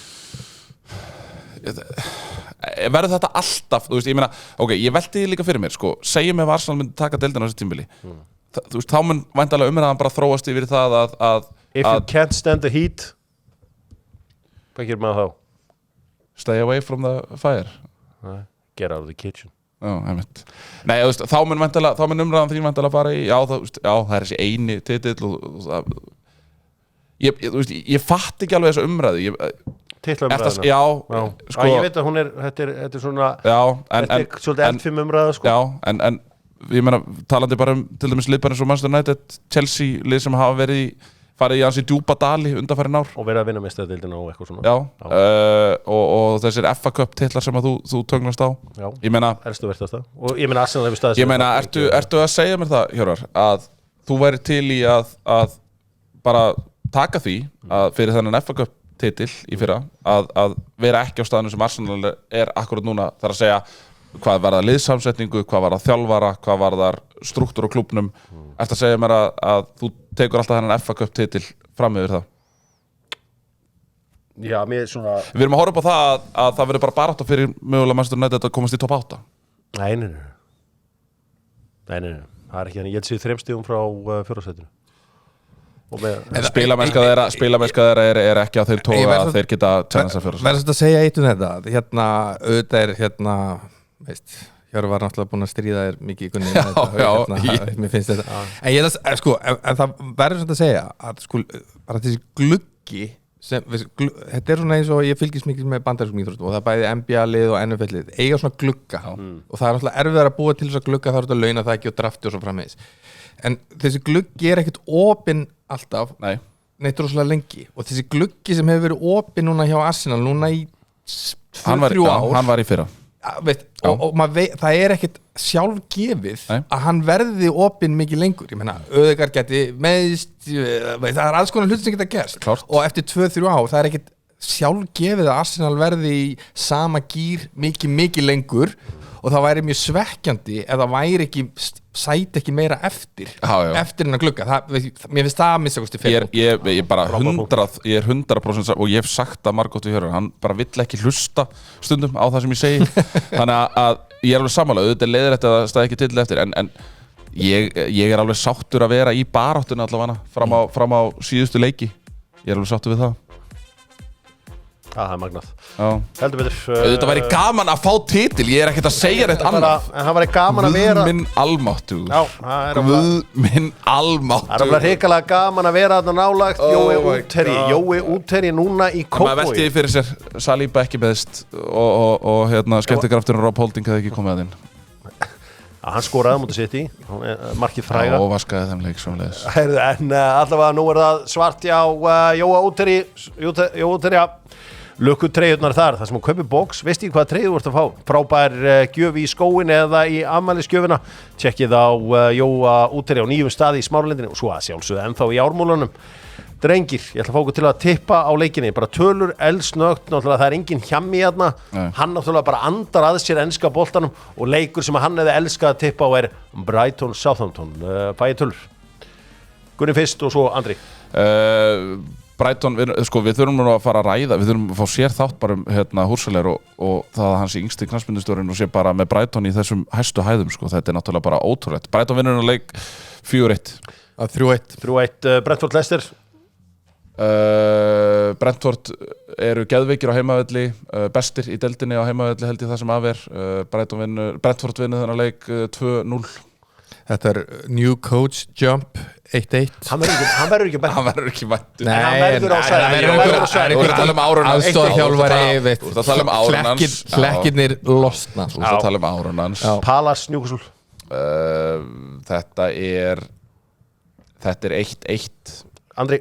Nei, Newcastle vinnur þetta 2-0. Forest, Ipswich. 3-2 Forest. Skemmtilega leikur. 2-2. Tjúvöld sem neldi Ipswich United. Wolves, Bournemouth. Þetta er 0-0. 1-0 Wolves. West Ham, Arsenal. Engin Lupateki á bekknum hjá West Ham. Þetta er 1-3 Arsenal. Já, 3-0 Arsenal. Og svo sunnudeginum Chelsea, Aston Villa. Chelsea fyrir ofan Arsenal í töflunni. 2-0 Chelsea. Já, ég held að 2-0 Chelsea, ég sammála þessu. Byggumeistari Manchester United á móti Everton.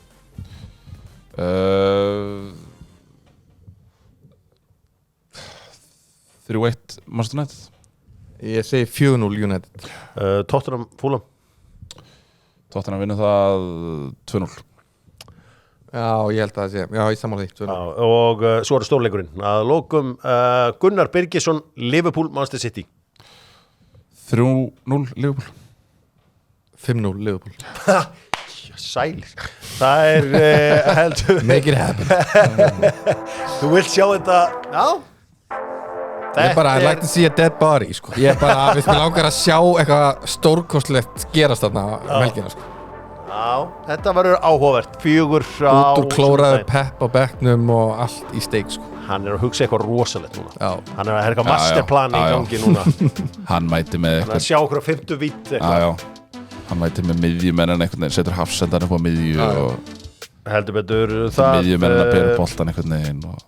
Spila með enga bakverði. Ég ætla að minna á að Dogzone er klukkan 3 á morgun milli 3 og 5 og svo á kvöldið þá ætla að mæta hér Stefán Einar og Gísli í þjóðmálum vonandi, Stefán Pálsson og það verður bara svona kosningasón þar sem ætlum að fara yfir það sem er í gangi, byrja kannski á að ræða væntingarflokkana, hvað er gott, hvað er vont. Þannig að stjórnmálamenni geta ekki logið á okkur að þeir séu ánægði með einhverja lélega útkomu þannig að við vitum það fyrirfram hvað er vont og hvað er gott og hvað þetta þýðir og annað slíkt. Ég vil fá þig frá Framsókn. Þú verður að taka hérna þú verður að fá hérna Ólöfu eða Kristínu Kákipot. Já. Við verðum að fá breytti í þetta. Já, komið gott. Já, það er öflur. Ólöfu verður að koma hérna til Björns og eftir. Svona 2004, 5, 6, 7 einhvern veginn, þá hefði ég getað nefnt hvern einasta þingmann á þingi. Í dag, ef við tækjum svona who he play for eins og þeir gera á TNT, þú veist, ég geti nefnt, þú veist, það er svona 10. Ég tók daginn einhverju partí og neldi við af stjórnuna, bara, veist, ráðherra fyrir ráðherra, sko. Ég var obsessed af íslensku stjórnmálum þegar ég var svona 12, 13, 14. Ég tengi ekkert því miður núna. Það verður gaman að gera þetta. Einar Á eru sigurvegarar í byggingabransanum. Bara hér alveg í lokin þá ætlum við að gera eins og þeir gera alltaf enda alltaf vikur á vinnerum og lúserum. Og þetta er nú bara það sem hoppar upp í hausin á hverjir eru vinnerar og lúserar þessara viku. Sko íslenska körfuboltalandsliðið í heild sinni. Risastórir. Craig Peterson. Pæli, er þetta ekki sigla hans undir radarinn þessi árangur sem hann er náð með þessu liða? Það er bara sturlað, ég meina það að Ísland sé komið á þann stað að vera spila útileiki við Georgi og vinna það, tapa með 1 stigi úti á móti Tyrklandi, sko ef einhver hefði sagt mér að við ættum lið sem geti tapa með 1 stigi á loka sekundur leiksins úti á móti Tyrklandi. Af hverju gerur þetta hér? Nei, af hverju gerur þetta? Finnst þetta ekki? Nei, mér finnst það ekki. Körfubolti er næstasta íþrótt í heiminum. Já, ég ætla bara að segja þetta í þessu leikamóti hérna Ítölu. Ég hef elskað körfubolta. Já. Nei, þú gerir það nefnilega ekki. Þú gerir þetta alltaf. Fyrir mér körfubolti bara NBA. Ég er á þeim skóla Ég er á þeim skóla Já, það er bara mjög skrítið Nei, ég er bara NBA-kall En að sjá bara Ægir Steinarsson og Sigtrik Arnar Björnsson er bara gæja sem er að spila eitthvað íslensku deildinni að vera að sprikla Þetta á ekki að vera hægt Þetta á ekki að vera hægt Ég er NBA-kall Já, En ég elsk úsleikjörnuna En ég er NBA-kall í grunn já Og ef það er ekki NBA-leikmenn Það voru Hvað þekkjur margar leikmenn sem að spila fyrir Olympiakos í korfunni? Í Olympiakos? Já Þú maður fór starting five Nei, ég meina En það eru samt Nei, þú veist hvað við Það eru samt sem aður Það er þetta viðan þeir eru topp 15 í heiminum Liðið er topp 15 í heiminum Ég veit það, en eins og ég segi Jakob Bjarnar segir líka stundum Körfubolti er í gíslingu NBA Það er bara mjög mikið til í því sem er Og þú veist, ef NBA-leikmenn eru ekki á svæðinu þá er ég bara svona Ítalir eiga bara einn Ég veit að, ég vildi hafa hann inn á því ég vildi vinna á með hann inn á þá hefði ég líka vilja hafa Martin Hermansson inn á Ég vilja Pistons release him segi ég við The Pistons Ég ætla að segja The Pistons sem er einn á lúsurunum fyrir að release hann ekki að því ég vildi vinna á með hann Fleiri vinnara Hverju vinnara sem koma fleiri upp í kollinar Arne Slott, klárlega hann er vinnir hérna í hverja einustu viku Víkingslið, klárlega, allt eins og það leggur Ingvar Jónsson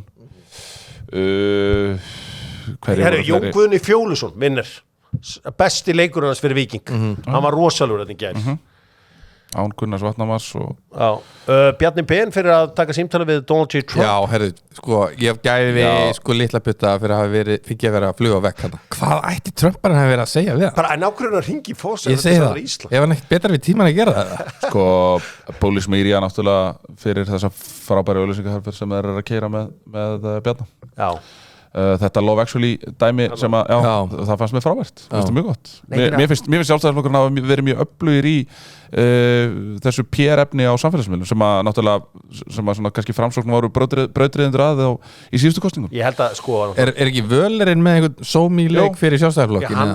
Völerinn gerði Höllu Tómasdóttur hann trýtlaði henni út á Bessastæði Já, það var hann Völerinn er, ég ætla að setja Völerinn líka í vinnir Þú veist, hann er að gefa út jólalög En það að 45-47 hafi hringt í hérna Ben Oh my god Það er allavega stórt Við slumum orða þannig Við ætlum að fara í spurningar sem hafa komið að strákum Það er heldur betur nóg að spurningum Við erum ekkert inn í lúsar Jú, hvað með lúsar? Já, því ég er svo jákvæður því að ég er í góðu skapi Já, ég er líka svo jákvæður En mér fannst með skrítin nálgun hjá Sigmundi Davíð í kappræðanum á Stöð 2 í gær Mér fannst það mjög Framsóknar menn þeir eru Nei, alls ekki En mér fannst mjög skrítin nálgun Og Niccolo Melli því miður náttúrulega, þetta var Homecoming of a King hjá Niccolo Melli í Reggio Emilia Hann er þaðan Albert Guðmundsson smá vinnir líka hann var hérna að taka í spana á þessum hetjum hérna courtside bæði hann var líka þekktir mikið og gefa þeim treyju Já, ítölun I'm gonna draw you a picture Þetta er eins og við höfum tekið Svartfjallalandsleikinn ef við höfum spilað hann heima Þetta er Aron Einar Það sem Aron Einar Ég er búinn að segja þessu Það hallar mér á meðan Það sem Aron Einar ef við hefðum séð svona þetta væri kannski mögulega einn af hans síðustu landsleikjum Við höfum farið með leikinn á Akureyri spilaðan þar og Aron Einar hefði verið að gefa út bók fyrir leik það var Niccolo Melli í þessum leik Niccolo Melli er risastóri Já, svo hefði San Marino bara mætt og San Marino hefði mætt og sagði að pakka okkur saman unnið Sko, Kobe Bryant náttúrulega elst að miklu liti upp í Reggio Emilia sko Pappans Joe Bryant spilaði fyrir Reggiana Já, það er ekki flóknara en það við slum fara í neyða já með æsverð Ég verð að fá einhverja sálfræði aðstoð hérna Getum við verið með einhvern sálfræði mentaðan hérna bara hvað á hverju tekið einhvern aftur Viktor Örn Markís til dæmis haushugaþjálfun það er nóga spurningum í neyða já æsverð með Dóttur fútból þeir eru búin að opna í Kringlunni Megastore þar tjekkja á því mikið að spurningum Viktor Örn Markís endar Jack Grealish í Spurs í janúar Nei, var það ekki skytið? Jú, en var ekki bara fínt múf Mér finnst þetta mjög spörslegt sko. Er Gunni Birgis típan sem að hikar ekki við að snýta sér fyrir framan hópa fólki spyr Hilmar Eir Ert þú típan? Bara neyða já Bara taka gamla góða pappirinn og snýta sér? Já, bara fyrir framan hópa fólki Ég sé ekki vandamálið Nei, ég sé svo sem ekkert vandamálið við það en ég held ég Andri er Sean Kemps á besti án rings Nei, það er Barkley Patrick Ewing Hérna maður sjá er þessi sneið sem Hjörvar fekk frá húsmiðun og TikTok svo stæðsta sem dóttorum fekk í ár ég á eftir að sjá þetta ég þarf að tjekka á þessu var hagnaður smassbræðra ásættanlegur á síðasta ári spyr Jóhann Sveinn Já, ég held að sé nú alveg þetta hann er nú kannski ekki þetta er ekki á þessum dóttarfútbolmæli hvar að en já, við Tómas við leiðum okkur að við fórum fínt út á borða á hérna Ressa Ætlar að kaupa nýjan driver þetta fyrir ykkur báða, ætlar að kaupa ykkur nýjan driver fyrir gólsumrið 2025 Ég ætla ekki að gera það en ég ætla að skipta grip það er orðið svolítið sko, við svona háforgjöfamennir pössum oft ekki upp á þessi smáatriði, það er orðið rennislegt eins og sumardekkin á bílnum sem ég var að keyra út pítsunar hérna árið ég þarf að skipta grip Sko ég er með Callaway Epic Flash sem er custom made, svona all black sko, ég fór með hann í örnininu sinni, menn voru bara ég ætla að kaupa þennan driver ég sagði nei, hell no eins og John Daly segir get fitted for grips ok, munu Buffalo Bills vinna Super Bowl með Josh Allen sem leikstjórnanda Já Er þetta þannig núna í árið að bara einhvern tíma? Já, ég held það gera það Mér finnst Josh Allen ekkert eðlilega nettur Það eru fullt af er Cole Palmer með hærra þakk en Bukayo Saka? Nei Bukayo Saka er búin að búa til eitthvað absúrt norm Nei, hvað er það? Ég ætla að segja já, mér finnst að hann geggjaður, ég ætla bara að segja já Verður næst landsliðsþjálfari Íslands í fótbolta íslenskur Já Bindir Mikael Arteta bakka sína sömu hnútum og aðrir Nei Var þetta hann í rólunni eða var þetta AI? Hafi ekki séð hann að vera að róla sér Hafi ekki séð gifið það sem að hann er að róla sér Nei, verðið að sjá það En ræðan hann sem hann tók hann perurnar og Alfa Edison er náttúrulega eitthvað að slagast á sig í sér sko og tónlistin fyrir utan Ég fór beint út maður skilur á okkur Ég fór beint út Játtkall Fórst út Játtkall Tók full Iron Man Má ég sjá það er mikið að spurningum hérna Er Dejan Kulusevski eitt besti leikmaðurinn í Premier League í dag menn er að veltaði fyrir sig eftir síðasta lögadag Já, nei, hann er það ekki Nei bara pæling Já, bara pæling flott pæling Þetta er einn í hug sem geti hafa spurt þessar spurningar Já Má ég sjá kæmist Mats Rái í öll byrjunlið enska boltanum í dag Ég held að, já Ég held að frábær leikmaður Getum við borgað meira? Hann er ekki betur en Júriðan Timber Byrju, er hann heill núna? Timber? Já. Er hann búin að spila 4 deildarleiki í röðu eða eitthvað? Er hann náða að líma þeim saman? Já, ég held, já Heldur það? Flott Lilla Black Friday tilbúið þar líka 12 milljónir fyrir Mats Rái Já, maður verður alveg til að fá Júriðan Timber Ben White Eppitu Ben White, hann verður frá einhverjum mánuði ekki? Já En meðsli, þau eru hluti af leiknum segja einhverjir til að enda þetta að sjálfsögðu bara hér á El Grandi með kemi.is og einhver hefði haldið væntanlega hemmi hem og félagar í kemi hafa væntanlega haldið að með glussanum í dag væri ég með Kana sem hafa spilað í íslensku körfubolta en það hefði verið ósækjart gagnvart Gunnari Birgisinni vini mínum því að Andri hefur leið í Kananum og ég passa alltaf er þetta sanngjarnt gagnvart Gunnari? Nei. Er það fyrsta? Það þarf að huga sálræni heilsu Gunnars það er alltaf það fyrsta sem ég hugsa í öll það er meðvirkni, maður er allir meðvirkni maður veit ekkert hvað þegar hann opnar hurðina eða maður er alltaf bara í hvernig skapar og ég fekk hann kátan í dag drengir bandaríkjumenn þeir hafa sett víða svipsinn á þetta allt saman bandarískir handboltamenn sem hafa komið til Íslands munið eftir 95 twist í Kanan það komu 2 bandaríkjumenn sem spiluðu opnunarleikin á móti í Breiðablik á móti Íslandi sem voru í einhverjum æfingabúðum þeir voru að starta einhver prógram í bandaríkjunum komin í Breiðablik og fullur ríkistyrk og eitthvað en ég ætla bara að biðja bandaríkjumenn í sögu ensku úrvalsdeildarinnar og Andri þú kemur hérna sjálfan ég ætla að lifa þér að byrja bara Trítel Clint Dempsey Gúsan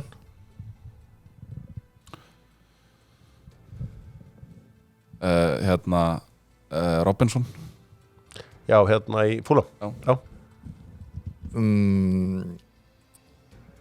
Hérna djöfisins Kanin Herðu, shit Hérna Tim Howard Já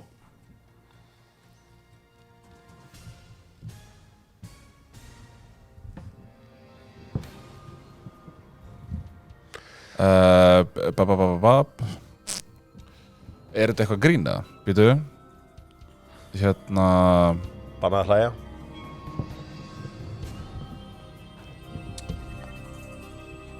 Herðu, býta eins Dóttur fútból á leiðinni Já. með Gunna til útlanda í næstu viku. Ég ætla að nýta mér þar lagningur, lagning.is og nota konan DOG15, þá er það sem 15% afsláttur þar. Ég ætla að gefa hún 6 sekundur í viðbót þar sem að finnur bandarískan fótboltamann sem er spilað í ensku úrvalsdeildinni. Það hlýtur að vera grín Já, ég ætla Timothy Weah Timothy Weah hefur ekki spilað Nei, í Christian Pulisic Christian Pulisic, Casey Keller. Markverðirnir voru þarna sterkir þarna framan af sko. Já, Það var eiginlega einhverjum markmenn það var líka svona Hérna Hvað hétt hann gæinn í Fulham, varnarmaðurinn? Og líka, hann náttúrulega Boca var í Negra. Hann var Nei, náttúrulega í ljósari, hvíti Já, Tim Ream. Ég byrja alltaf í Arsenal sko Hann var náttúrulega þarna markmaðurinn Hvað heitir hann? Hérna, Fucking hell, maður. Matt, Matt Turner Matt Turner, kongurinn. Jesus Já, maður hann var helviti flottur þannig að það hefur verið Menn er- bandaríkjamenn. Hann er opnað þetta þessu afturbyrjir Hvað, að sjá Getur ekki séð hérna bandaríkjamenn sem var spilað í ensku úrstildi. Já Ég skal bara koma með það hérna fyrir einhverja að sjá hvað er þetta. Mistum við, var eitthvað svona alveg Landon Donovan er Já. legend Já, já. í leiknum. En annars held ég að Sko, já, ok Ég held nú reyndar að þetta kæmi verð Brian McBride, það Já. er gæinn sem var hann ekki Fulham? Já, ég Jú. Ég átta mig að segja Það var það gæinn sko. sem að leita Bara Twitter, Clint FC Já. Ég hefði kannski átt einn Þú veist, ég hefði átt Matt Turner Svo hefði ég sagt bara pass held ég sko Já, Ég skal bara viðkynna það nei, þetta er svo sem var ekkit auðveldasta topikið af öllum. Nei En það er Já, ég hef mest gaman af El Grande þegar menn drita svona kannski fyrstu 10 Svo þóttnar upp Já, Já, en maður sjá Casey Keller, hann er hérna. Það Ég held kannski að við værum að missa einhverju stórunum Claudio Reyna, Já, Giovanni Reyna, já Býta það, Giovanni hérna, Með hverju spilaði hann Giovanni? kom lánið til Forest, DeAndre Yedlin, DeAndre, ég var að leita á hann var í Tottenham Stuart Holden er svona sjónvarstjarnan í Bandaríkjunum í dag, Jeff Cameron. Fyndi með þetta bandaríska fótboltasjó, þeir eru að tala með ennska boltan þeir eru alltaf með það verður að vera eitthvað með ennskan hreim Ja, í settinu helst skoskan. bara því þykkari því betri sko. Craig Burley er eitthvað rosa Ég vinsætana. veit það er bara að þeir geta ekki meðtekið skilabóð með ennska boltan ef maður sé með hreim sko. Já. það er fálega, ég skrítið Andri, ég læka til að horfa á Kanan á sunnudaginn. Já. Gunnar Bergsson, gangi ykkur framsóknarmönnum sem allra best á morgun og ég sendi hlýjar kveðjur Já, Norðurland. já, ég gerir það nú alltaf daga það er alltaf mest að fjörið á kostningapartíunum hjá Framsókn Já, Já, alveg partí Já, jú þannig að það verður gaman að Mættu fylgjast með nokkur. þessu. Vonandi bara að fara sem flestir og kjósa og vonandi verður lægið í veðri. Lægið í veðri? Veðrið í lægi? Já. Vá, Dóttur Herðu. fútból þarf greinilega að fara að borða. Ég sá hérna Nei, ég ætla komdu með það. ég ætla að ræða veðrið Nei, ég ætla ekki að gera það Ég ætla spáin? ekki að gera það. Já, 26 stegar frost á Akureyri held ég í dag Í kvöld sem sagt. Ég vil fá einhvern rúf réttamann í beinni útsendingu og svona klukkan 2 nótt að fylgja einhverjum kjörkassa yfir einhver heiði Já. bara please komdu þessu til skila Blind við til. vinni mína á fréttastofunni Sko, ef ég væri í hérna frambóði, þá myndi ég vera svona eins og Trump á hérna kjördegi. Stay in the line, stay in the line. Það verður að svindla okkur í norðaustur Ég er að heyra af kassa á leiðinni hérna, eitthvað mail-in ballots. Þetta er geggjað. Dóttur fútból þakka fyrir sig. Kaninn á sunnudaginn, allur fótbolti alla helgina. Þetta voru geðveik helgi, Dogsson, Kostningason, öll þessi són. Guð bless ykkur.